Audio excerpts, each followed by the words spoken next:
Hey there, everyone. Welcome. We're going to give a few minutes for people to filter in, see what's going on. Because right now there's nobody in here, according to what I'm seeing on my screen. If you book them, they will come. There's two. All right, we got some friends in the house. Yeah, come in and say hello. Yeah, let us know you're here.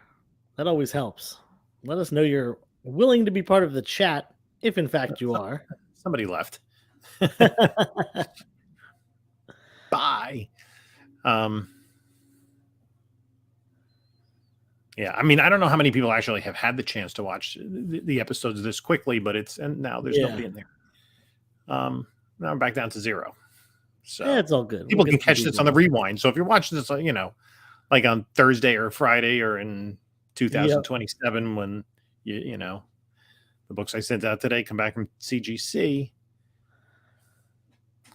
this will be on the internets for forever. We got Nicholas in the house. What's up, Nick? How you doing? Oh, that's from this afternoon, that comment. Oh, yeah, it's 2:27. He was real early for the show. Very excited about Moon Knight. Yes. We'll call it that. We'll give a few minutes for people to stroll in. Yeah. The pre-show. That's what Comic Tom calls it. When before their podcast recording, they do the pre-show to let people filter in. So this is our pre-show. So we can shoot the crap. And you know what? I'll show this book off because this is just an awesome book.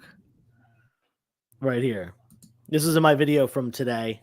Found this in a collection I bought. Didn't know it existed. This was kind of during the era where I wasn't buying comics, around the time where I bought my house, my first house. So I missed out on this one completely, but this is awesome.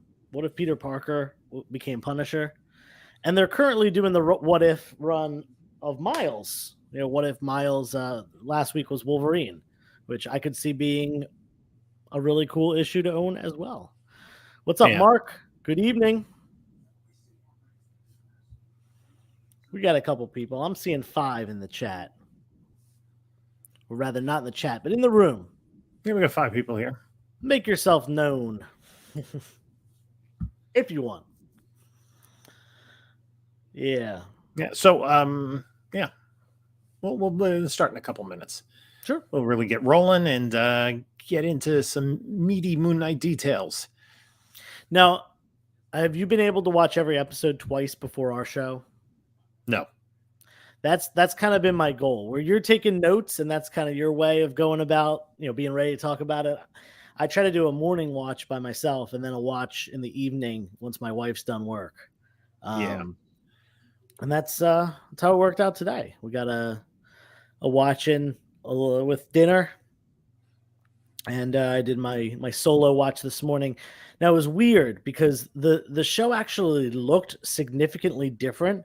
I have a lot of natural light in my house, and the show seemed extremely dark this morning. Like the actual contrast of the show seemed dark. Then when I watched it this evening, I was really happy to see that there was a lot more detail in it that I missed the first time around watching in a pitch black room after having watched it in a very bright daytime room. Because a lot of the scenes are dark. So when it's really bright, you can't see a lot of the details. Right. So I advise everyone watch it in as close to a pitch black dark room as possible, especially, the scenes that we saw in this episode where they're in the tomb and in the cave and in the, dark spaces where, that's really, you want to see the details. Yeah. So I think we can get started. We're spoiler warning. If you haven't seen the episode, we won't be offended. Leave us now. Go away. Get out. And watch the episode, and you can catch this on YouTube at some point in the future because we're going to spoil the heck out of it. And there's like a lot to be spoiled. Oh, yeah. Lots of stuff in this episode. I mean, there are appearances by Omega Red and Mephisto. And Mephisto, yeah. So, yeah. So Moon Knight episode 4. What happened here? Lots of things happened here. This was a major turning point for the episode and for the series, and it was my favorite episode. Whereas I gave episode 2, I gave it a 4.5, I believe, out of 5. I'm going to give this one a 4.75.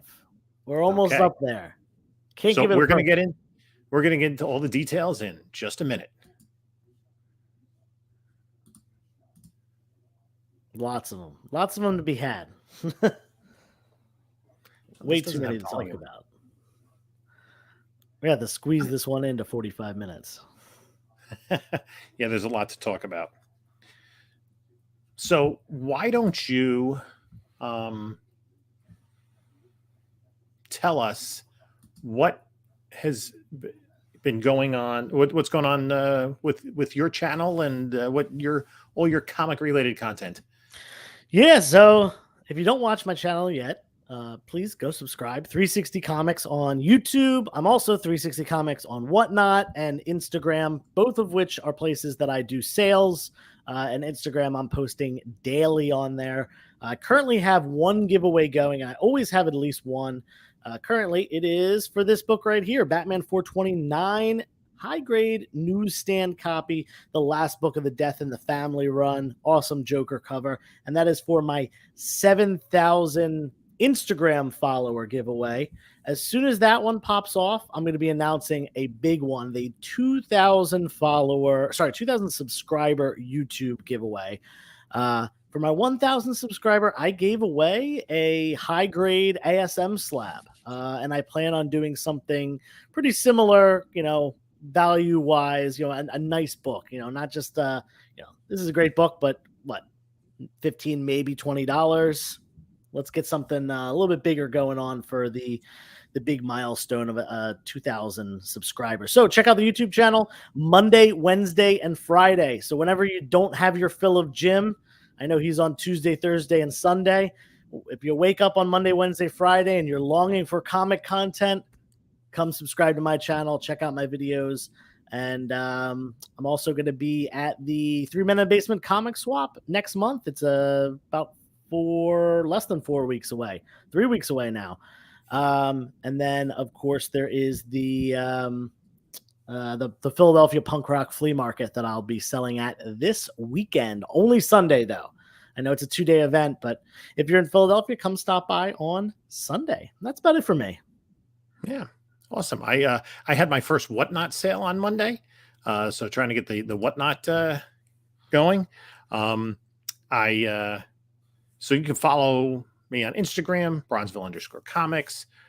Same for Whatnot, my eBay store, which is ebay.com/ STR/ Bronzeville Comics, all one word.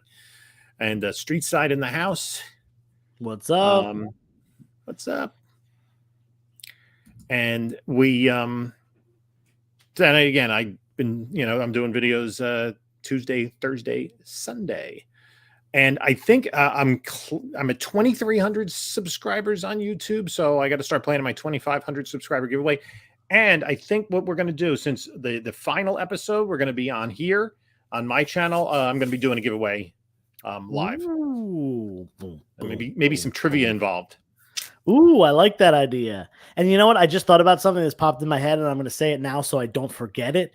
Next time we do a collab like this, we should definitely do it on Saturday when neither of us release videos. Yeah. Anyway, that's for another time. Let's talk about Moon Knight. Yeah. So I have a theory. We've seen hints in the first 3 episodes and a little bit more here that there's another personality at work. Number 3. We know we have Stephen Grant. Yep. The mild-mannered British museum curator, or whatever his role in the museum is. We know we have Mark Spector, the mercenary. And I'm thinking the third personality who's causing all the mischief is Ezra Miller.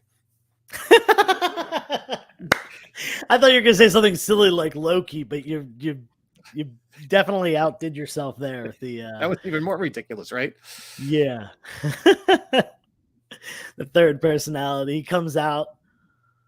Whew, his hair's a mess. That's funny. Ezra Miller. I doubt we'll see that, but that would I would fall on the floor laughing. I'm thinking that it's gonna be our guy Jake, but Yes. Ezra Miller might show up as well. Who knows? Yeah. So, I thought it was interesting this running motif they've had throughout the show. The first shot is another one of these upside down shots Yeah. that they're doing. So they're really kind of playing with reality. Have been playing with reality in terms of the way they're shooting it. It's there'd been no way you could have predicted how this show has progressed. Yeah. And unlike, I was comparing it recently to the Morbius movie that came out, which is completely predictable.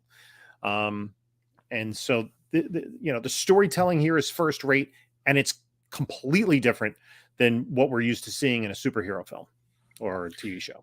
Yeah, it's almost and the crazy thing about it is like it almost feels as unpredictable as Moon Knight himself. Whether he's Mark or Steven, we kind of got the first two episodes, which felt totally different. Like I mentioned that they felt like Memento, right? I talked about those movies.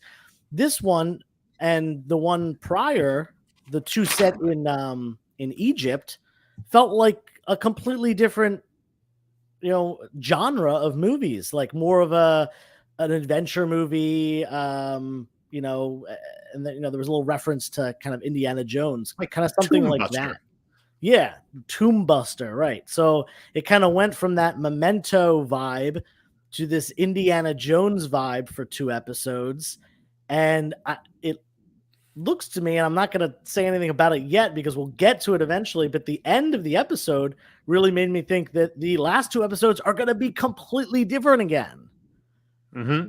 This, I think this is just a stopover in terms of the storytelling. Yeah. So we'll get to that. The whole first really two acts of the film were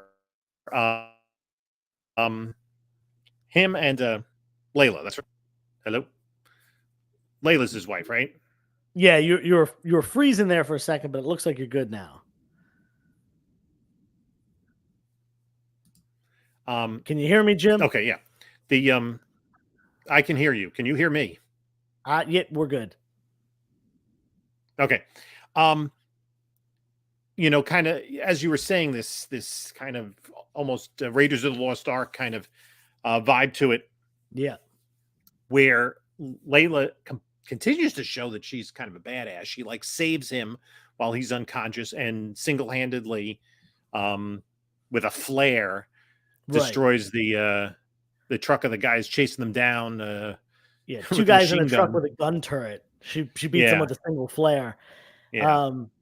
I love that scene. That scene's great because it shows more character development on Layla and that she's very capable. But my favorite is that it pans to Mark Steven, but it clearly is Steven at that point, and he's just like completely dumbfounded by having watched her just do that and capably take out these people. And he's like, wow, what am I dealing with here? Yeah, OG Nunez was a fan of episode 4. Me too. I believe he's not alone. And the other thing too is the whole sequence in the desert. I thought was just beautifully photographed. Yeah, it just looked very picturesque. And even when they were walking kind of through the kind of the canyon between the mountains, the automobile wouldn't fit through anymore, and it looked amazing. And I'm not sure if they did that actually on location or they used some of that new special effects process that Disney's developed, but it just looked great. Yeah. And honestly, for it's obviously not low budget. It's Disney, but it is Disney Plus. It's not a movie. I thought the visuals were just absolutely fantastic. Right. This is a television show. This is it's a streaming service show, and I hate to go back to keep picking at Morbius, but looks a billion times better than Morbius did. Well, I think what we're seeing is that the Disney Plus shows are essentially operating on feature film budgets. Seems like it, yeah. We've seen that with The Mandalorian and Boba Fett, and even on the DC end, their shows on HBO Max, Peacemaker being one of them, have that look. And the one area I see that in is the comparison of Stargirl season 1, which was on DC Universe streaming service, versus Stargirl season 2. Stargirl season 1 looked so much better than any of the CW shows. And so there's a lot more put into these and I think because it's only 6 episodes rather than a network show, which is like 20 episode commitment, Right. and they just have to kind of bang it out week after week. They don't have the time to do that. Yeah, that makes sense. So they go down into the tomb. But when she went in first, she kind of spelunked down, and then he was about to go in and he punched himself in the face, did he not? Yeah, it seemed that Mark was able to gain some, well, maybe Mark, but I actually think it's probably more likely Jake. Yeah, because not Ezra. Not Ezra. We know that, in the typical situation, from the comics and what we've seen so far, they can't take over. Mark and Steven don't have the ability to take over the body without permission or falling asleep. Those seem to be the only 2 times that they can trigger it. Seems like going to sleep is giving up the body. In that scene where he was in the Alps, in the Cape Cupcake truck. Yeah. It happened. It just happened. I guess it was, when it was necessary to be self-protective. And was that Mark / Moon Knight, or was it Steven? Rather Jake Lockley. Jake, yeah. It could be Jake basically taking over and then leaving and giving Mark. I don't know if he's able to give the ability to, one of the personas, but yeah, that might be the case. Yeah. Or it could have just been Jake taking over and things going from there. Yeah, I mean, to get out of those situations, you would have had to have incredible skills. Yeah, was that Latveria that we saw in the Alps? I think that's a little bit of a stretch. I don't think this is where Marvel wants to bring in. I think that was an Easter egg more than it was a hint at something. Yeah. We'll see. We'll see Doom. I think they if they cast it right, they're going to have plenty to do with Dr. Doom. He's going to be around for the long haul. Mm-hmm. Because the other thing about Dr. Doom is any celestial threats to Earth, much like Thanos was, he has to protect Earth. I mean, he's the ruler of his kingdom. He's sure. Take on more of the anti-hero rather than necessarily a villain. Who knows? And then there becomes the question. Layla had said when she was talking about her father, that he was an archaeologist on a mission. Yeah. And why was that? Why did that mission have to be terminated by mercenaries? Right. And who had the mercenaries do the termination? Yeah. So the way actually that I interpreted it, and maybe I'm wrong about this, and the mercenaries were hired to take out the operation. I actually thought that the mercenaries were being paid by the archaeologists to protect them, but Bushman got greedy, decided he wanted the treasure, whatever they had found, the discovery, the artifacts, and decided rather than getting paid by them, might as well just kill them and take that. That's kind of what I interpret it to be, but I could also see someone, the kind of the different situations that they were brought there to kill those people. But at the same time, like Mark said, that wasn't the plan, and that he got greedy. So I don't know. Yeah. Yeah, your explanation makes a little bit sense in terms of the line that he got greedy. Yeah. But at a certain point, I guess he just had to eliminate all of the witnesses. Yeah. And it was just collateral damage. So we're assuming that it was Bushman. And it kind of goes back to, if there's going to be interconnectedness, was he hired by the committee as he was in Werewolf by Night 32? Are we going to connect to that aspect of the MCU? Yeah. And you know what? You just made a point that they never said Bushman. They just said, he just said my partner, which, knowing his origin story, that's the whole origin, is that, Bushman betrayed him, and then he was saved by the worshippers of Khonshu. Right. And Khonshu was able to heal him from his gunshot wound injuries, whatever. So it seems like they're giving that backstory, whether it's, precisely like the comics or a deviation, it's something along those lines. Now, it went kind of crazy when they have kind of that horror aspect to it, where you have the mummies, essentially like taking out Harrow's men and eviscerating them, removing their organs. That was really pushing the boundaries for what Disney Plus has shown in terms of content. Yes, there was a mummy removing organs and sliding them into the little Egyptian style jars. That was pretty cool. Yeah. And which that is actually, historically accurate what they did, during the mummification process. They removed. Yeah, but didn't they wait till the individual was dead? Oh yeah, they definitely waited till the individual was dead. Yes, this was a little bit more graphic, but as far as the horror aspect, they definitely hit the nail on the head there. Right. And then we go into this whole Eye of Horus description and the five senses, and Stephen was able to use his abilities and his knowledge of Egyptology to figure that out. And then I guess just drive the narrative forward and find the sarcophagus that was hidden there. Yeah. Now, I don't know historically if they know where Alexander the Great's remains are. The interesting thing is he did conquer Egypt at the time, which had been part of Macedonia, right? Now, I'm sorry, part of Byzantium. No, it was a part of some other Persian Empire, maybe? Probably either Persian. I would think so. Yeah. Right. And the interesting thing is, Alexander the Great died fairly young.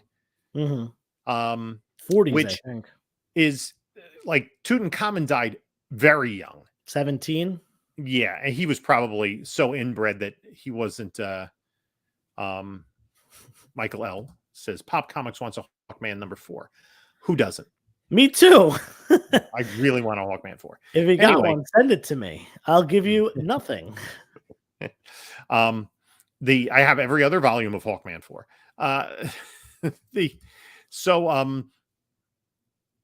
At any rate, the reason was they didn't have enough time during his rule to build a pyramid. Right. So they put him in a tomb. Nobody knew where it was. The pyramid, everybody knew where it was. So the looters were able to get to all the treasures for all of the other pharaohs, but Tut's treasures remained intact until the 1920s. They think that there was like a lot of inbred congenital stuff exceedingly wrong with King Tut that led to his early demise. Would make sense. Yes. Checks out. And so anyway, bringing Alexander the Great in was an interesting touch. And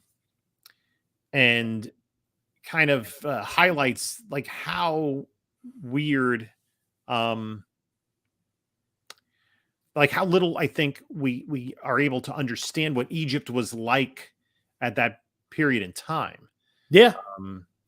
Because it was connected to, a lot of the rulers had Greek background, and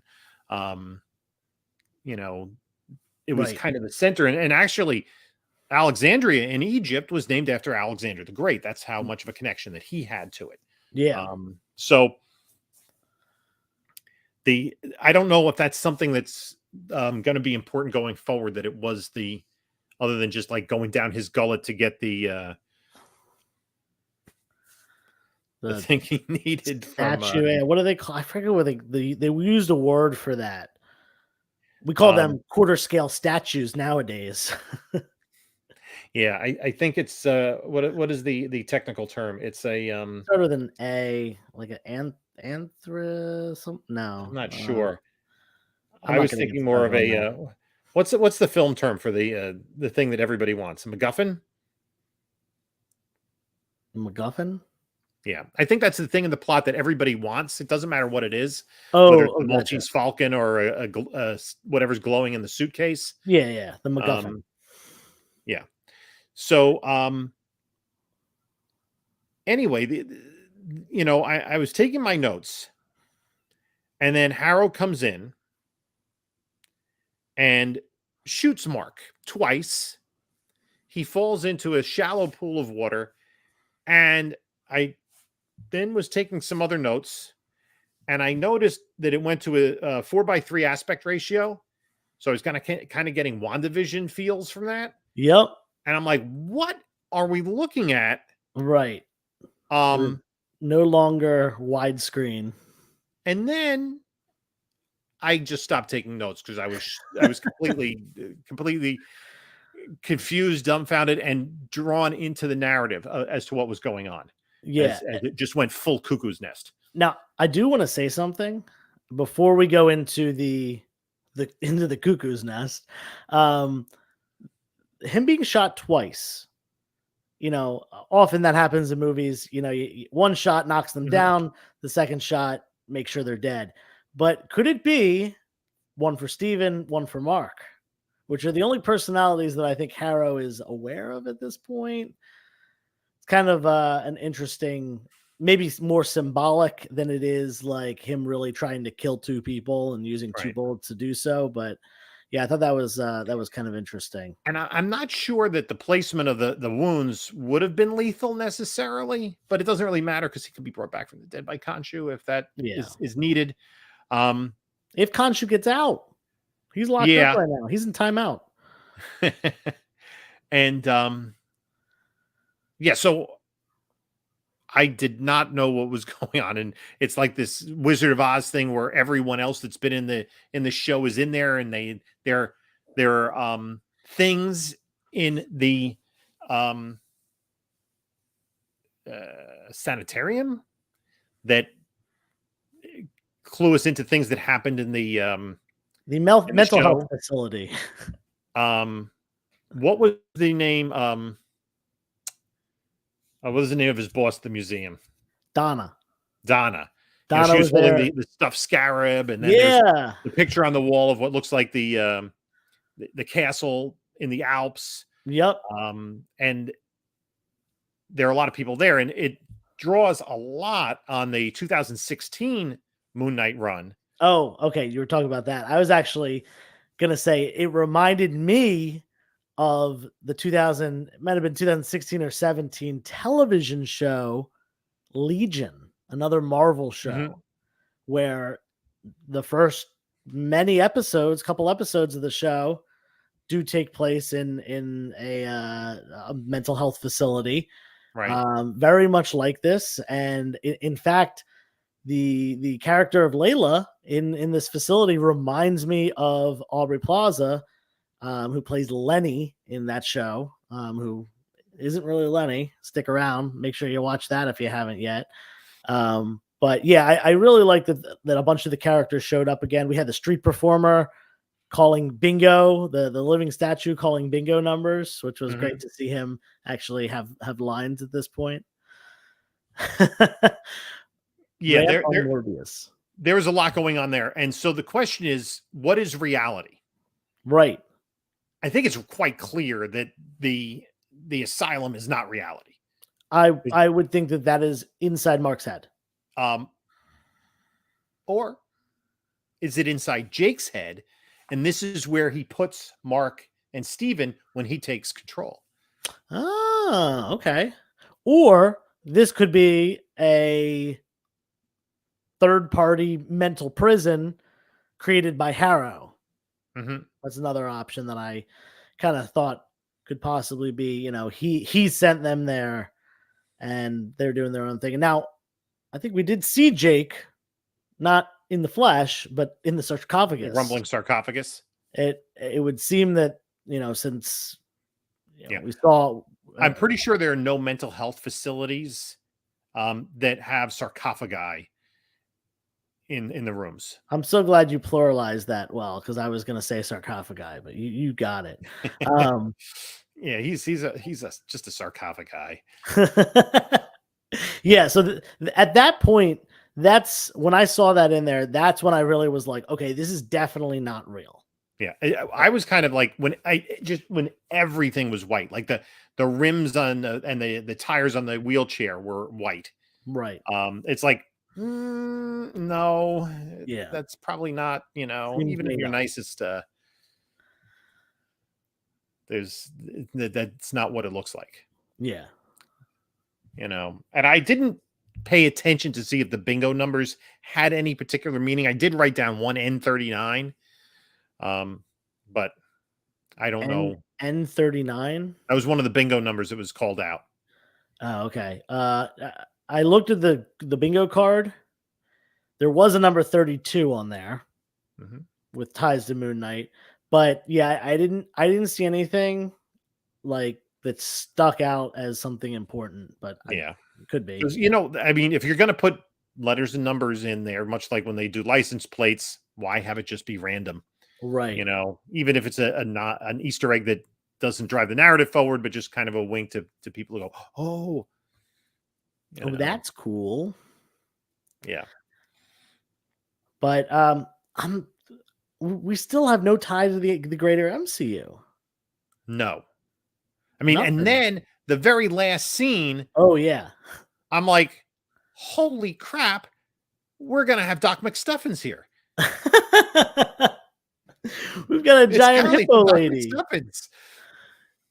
Yeah, the voice caught me really off guard. I legitimately laughed out loud the first time I saw it, and my wife, when we were watching it together later on in the day, she audibly gasped as soon as that character said something. Yeah. So, and obviously, too, in reality, you wouldn't have two separate bodies for the two different personalities. Yeah. Yep. So, yeah, there's something going on here, and I'm not sure that we can extrapolate it forward to what's going to happen in episode 5. Oh, we missed one important thing. The Moon Knight action figure. Right. That was the only appearance of Moon Knight in the show. Yeah. Yeah, that was really cool. I think in the Lemire Smallwood run, he had like drawings of Moon Knight. And there was a Dr. Emmett. Yes. Who was trying to say, you've been here since you were a kid. You don't remember we've been having these conversations for years, and you're kind of living this fantasy life. Emmett. She even says it's Irish, not Egyptian. Yeah. But it's Ammit. And then they involve other gods, because Ammit is there to, I'm trying to think of the Egyptian god that she's paving the way for, a larger deity. And then who is it? I should really take notes on my Egyptian mythology. What happens is, they only take beats from the comic book stories. They don't do anything, full. Like, if you read the comic book stories, it's gonna like give you some information, right? But obviously, the romantic interest of Mark Spector in the comics is Marlene, right? And here you have Layla. Similar in a lot of ways, but also different in a lot of ways, right? And I think So Marlene in the Lemire Smallwood run is like comatose in the mental hospital, and he has to help rescue her. So I'm wondering if they are going to have to rescue Layla out of this as well. And it was like this creation to make him think he's crazy, or even playing into his, mental issues. Yeah. But then as Khonshu keeps appearing, because Khonshu isn't gone in the comic book run, and saying, your insanity is going to help you in what I need you for. And so there's, I was like trying to figure out what was going on. Yeah, I paused several times. I rewound a couple times on my first watch through. And then when I watched the second time, I kind of like mentally pointed out all the things, because there was a lot. There was one of the orderlies was pushing around a cart of cupcakes, very similar to the cupcake truck. Right. The picture of the Alps, the there was Donna, there was Everybody. Layla. Yeah, really almost everyone. And the two orderlies were, I believe, two of the characters that showed up helping Harrow along the way. Were they the two that arrested him? I forget. No, I don't think it was exactly those two. No, but because one of the police officers who arrested him was a woman. Yeah, but there were no. Actually, yes, she was a woman of African descent who's one of the orderlies. So it might have been one of the police officers. Yeah, I think there was some tie-in like that, and there were little pieces of things, like the picture of the Alps and Harrow wearing sandals. His we'll call him Dr. Harrow, because I don't think he really gave us a name there, but Dr. Harrow there was, suit, tie, everything like that, had a little vest on, but then was wearing sandals, which was interesting, and did have a cane as well. No alligator heads. No, but the shape, like, there was a lot. He kept looking and making the connections. Right. I did notice something, and I didn't come up until this episode, and I don't think it really means anything or is telling us anything. I think it's more just a little play on words, some homonyms here. But he always, when he talks about his cane, he talks about the scales, and it's obviously a weighing scale, and then the scales in the alligator. Right.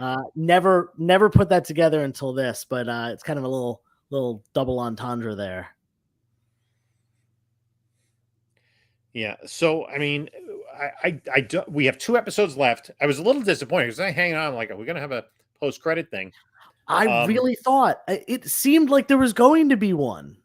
And there are similarities in terms of the storytelling progression with some of the other Disney Plus series. Like these characters, especially the Loki and WandaVision, which are more mystically based, where they kind of have to descend, much like he went into the tomb, and Wanda went into Agatha's basement, and that they have to kind of descend into the darkness. Loki and the Void, yeah. Yes. So there's similar beats, and there was a matching up of time-wise of Loki and WandaVision, and kind of the destruction of the timeline and all that sort of stuff. Now, ultimately, will this fit in? I hope so. And where do the Egyptian gods come from? Within the MCU, they've explained, the Asgardians are like another plane of existence. They're, more long-lived than us, but, they've been worshipped as deities because, they were more advanced than the people on Earth at the time. Where are the Egyptians gods coming from? Yeah, I mean, we now have Celestials, we now have Eternals. Right. Something along those lines, one of those two, in-betweeners. And we're dealing with all these Egyptian gods. Will any of them be butchered? Ooh, by Mr. Christian Bale, Yep. Gore the God Butcher.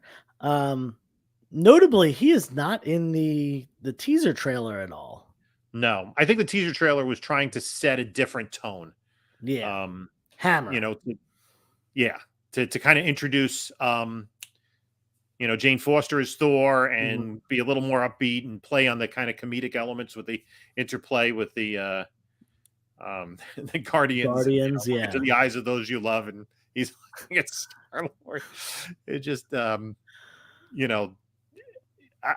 saw that. I was just in love. I want to see that movie right away. That just, I know it's going to have its dark elements, but it just looks, like there's going to be a lot of fun. And I think I was telling you earlier this afternoon of how my 12-year-old daughter, we were watching that last night, and when Jane gets the hammer, she's like really excited.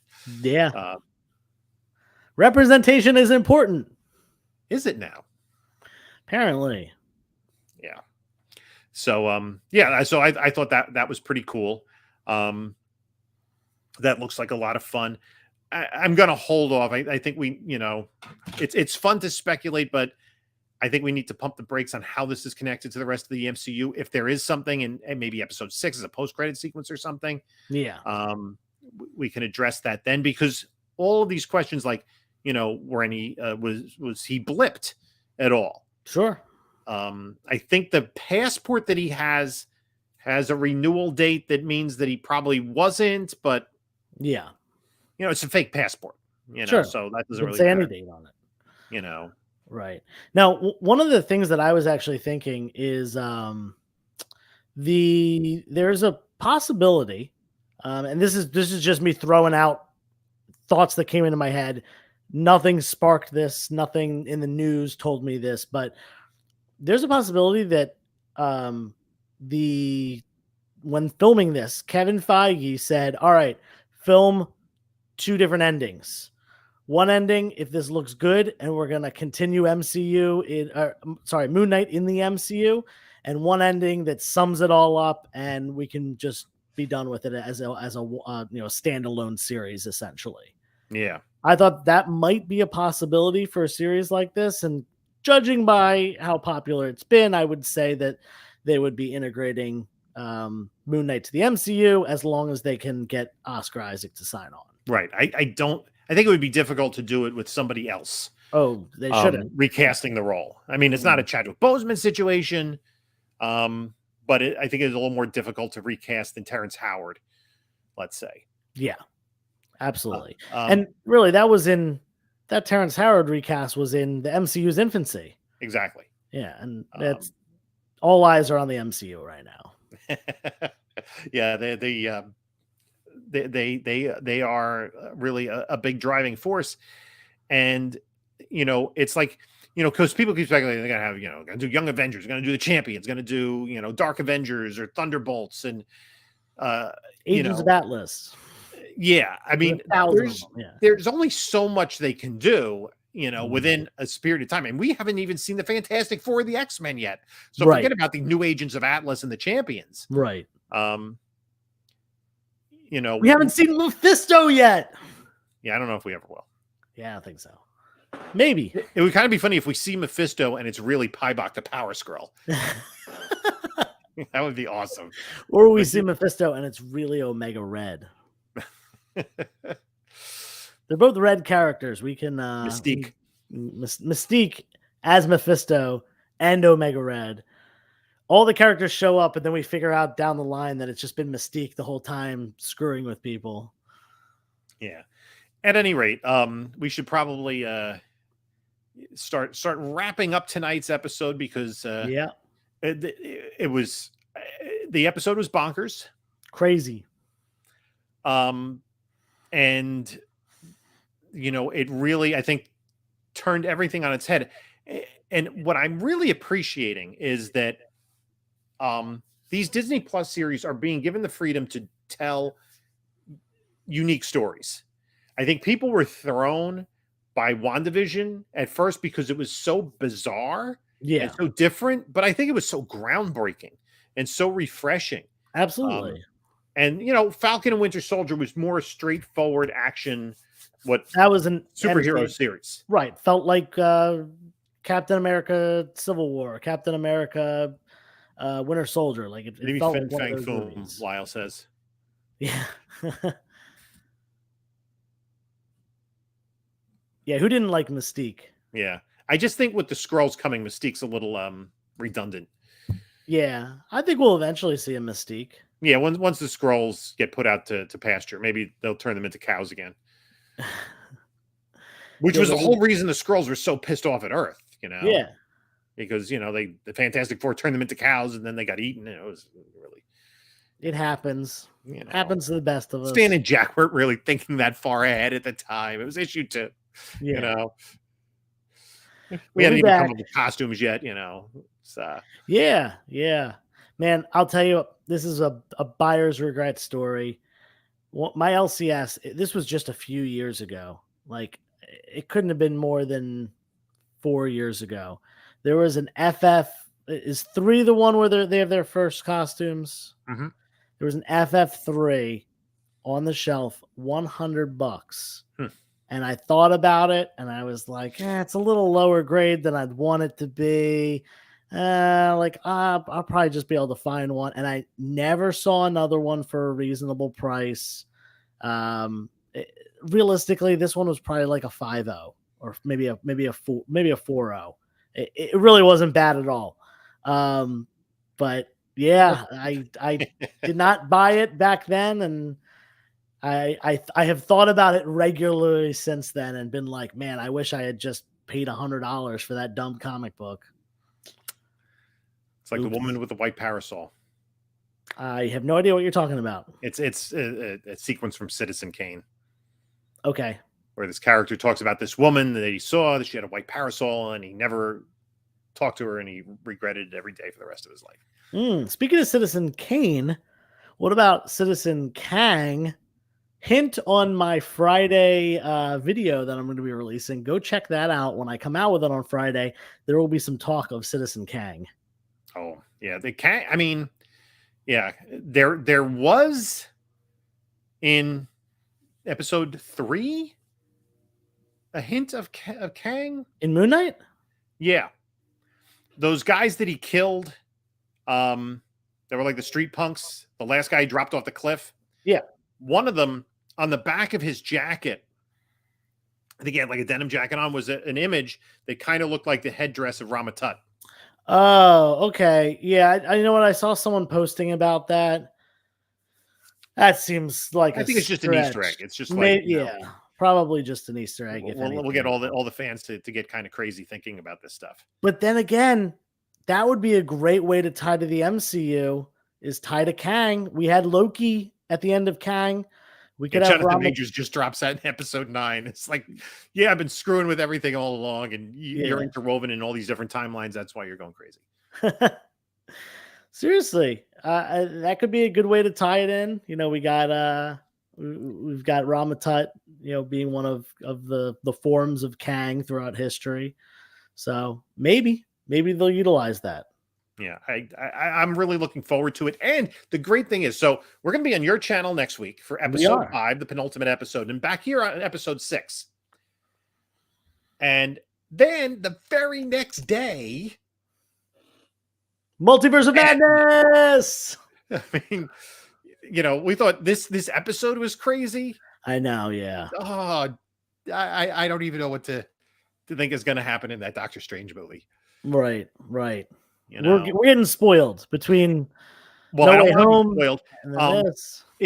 Speaking of which, is it releasing overseas earlier? Because that's always a concern about spoilers. Like if it gets released in the UK on Tuesday or something, or the week before. Because I haven't heard anything. I mean, as a fan, you want to go into that film without knowing anything. Yes. You don't want anything spoiled for you. And as someone who buys and sells comic books, I want to know as soon as the first person on Earth knows. Before the first person on Earth knows, I want to be that first person on Earth. I think I'm going to list my White Vision slab before, because hey, if it sells, it sells. If it peaks, it peaks. If not, I still have it. He's going to come back. Yeah, I'll tell you this. I I don't look at spoilers, and I try to avoid social media, but I also try to go to the earliest showing I can. I always go on Thursday, Right. and if I can get my wife to leave work early, we'll hit like the 4 o'clock one. If not, we'll, she gets done work at 6, so we'll hit the like 6:30 or 7 one if worse comes to worse. So I usually can avoid spoilers pretty well, but I mean, there's so many, theories out there that eventually get confirmed. Can you Yada imagine the yada. memes that are going to come out of this? The memes. Oh, the memes. Bring on the memes. There's going to be an entire comic book of just memes one day. Just meme after meme after meme. It's going to be bonkers. I'm excited. I'm loving Moon Knight. I can't wait for the last 2 episodes, and then we're on to that. And then what do we get next? Ms. Marvel? Probably. I think so. When is the next season of What If coming out? I thought that was 2024. 2024. Wow. Because my understanding was they had like they were going to have an episode for every film in the first 3 phases, and by then we're going to be well into phase 4. Oh wow. Okay. Huh. I mean, Thor is coming out this summer. Yes. Yeah, I'm pretty sure that it's going to go. Miss Marvel is in between Multiverse of Madness and Thor. They're kind of alternating. They're doing, a show, a movie, a show, a movie. And then after Thor, I guess would be the She-Hulk show before the Marvels, maybe. I don't remember. The Marvels, let's see. Ms. Marvel's coming out June 8th, so that's soon. Okay, yeah, that's then Thor, then She-Hulk this year. We do have the Halloween special. Oh, of course. And the Guardians of the Galaxy holiday special. True. And then we're waiting for Secret Invasion, Ironheart, Armor Wars, and the Wakanda series. Oh, wow. What about when is the Marvels coming out? That's a movie. Yeah. Is that not dated yet? Slated? 2023. They changed all the dates. February 17th, 2023. Then Guardians, May 2023. Wakanda Forever is this November? Oh, okay. So that's the one that comes out after She-Hulk. Right. If that even, they've had some problems with that movie. Yeah. We'll see about that. Yeah. Maybe some independent studio can do Letitia Wright has been almost as troublesome as Ezra Miller. Yeah, she's had some problems, and not all of her doing, to be honest. Yeah, sure. She had an injury, but she also wouldn't get vaccinated. I heard. I don't know. I think that was the case. That's the truth. Not quite as bad as breaking into someone's room and or like assaulting people. Yeah, throwing a chair at a woman. Yeah, that's pretty bad. So yeah, there's so much coming out, and and at some point I would imagine this summer. It's been 3 years since San Diego Comic-Con when Kevin Feige made the announcement about all these properties. Yeah, that are on the schedule, and we still don't know when Blade is coming out, or Fantastic Four, and what's happening with Mutants. Yeah. I think Mutants are going to get trickled in. I think there's going to be a big announcement about Fantastic Four, and we're going to see, Rogue show up in the Marvels, maybe Rogue and Mystique. We're going to see, possibly some, Bruce Banner's still in the MCU. He has to go to Canada for something. Oh, who's this guy? Wolverine? Okay, cool. We got Wolverine. And I think what's interesting is because Marvel, the MCU has been dipping more into an international aspect. We're in Egypt here. We had been, what was the other international property they did recently? Hawkeye was in New York. There's something else that delved into another culture. Yeah, you have Wakanda. Shang-Chi. Right? So could you have something set in another country? You're in Germany and there's a blue guy with a tail, or maybe you're not in Russia. Maybe Colossus's days as an X-Men might be a little bit far in the future. We'll see. Could there be some connection between Colossus and Red Guardian, and if they go in that direction? Sea Devils. Someone's asking about Sea Devils. That's DC, right? That's DC. Yeah. I do think DC, when they announced the Green Lantern series for HBO Max, they were talking about a Strange Adventures series. Okay. Which could be an anthology, which would be a lot of way to just kind of sort of the way that DC did with their comics in the Silver Age with Brave and the Bold and Showcase, just kind of give an opportunity to see some, kind of quirky characters, and maybe like a one episode, a 50-minute thing, and see if, that's something that they could pursue to throw bring it it to the wall larger and see narrative. what sticks. I think that's the best thing for DC to do right now, because they did it with the Suicide Squad. They introduced a bunch of characters. Holy crap. Peacemaker is the one sticking. Yes. Played by John Cena of all people. So silly, but it's great.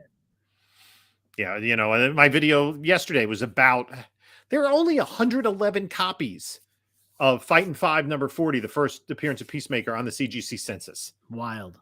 That's like a 1942 book has that many copies on the census. Yeah, and that was what, 66? 66, I believe. Yeah. Yeah. So that's crazy. Nobody was at Jim Shooter's table. Wow. That's crazy. I'll tell you, I was at a con with Shooter. I was that would be like Jim Shooter at a comic book artists and writers party. Nobody would be at his table.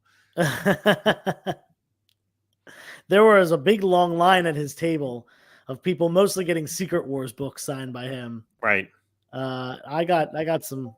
He signed my Secret Wars 1, and I'm not a big signature guy, but he was doing free signatures that day, and he charges $40 usually. So, when given the opportunity to meet Shooter and chat with him for a minute and get something signed for free, he ended up. I got 2 posters and a Secret Wars 1. I'd probably bring some adventure comics. His teenage run on the Legion of Superheroes. Was he a teenager when he was? Yeah, he was like 15 when he started writing. Yeah, I remember hearing that. Like, he submitted some stuff and they liked it, and they used. Didn't realize he was a kid. Yeah. And then that's what's interesting, and I know we're really off topic at this point, but we're really running. He was given an opportunity when he was a kid, and then he grew up and he kind of ripped a kid off because he paid him for Black Suit Superman. Paid him, I think it was like $240 or something. Yeah, I think it was 240, 250, something like that. Yeah, something. That 240 is the number that's popping into my head. And he was editor in chief at the time, so he made that decision to make that purchase and write that kid off. And that kid was probably so stoked at the time, but like, think about the millions that would have led to. The 9.8 of the book is more than that.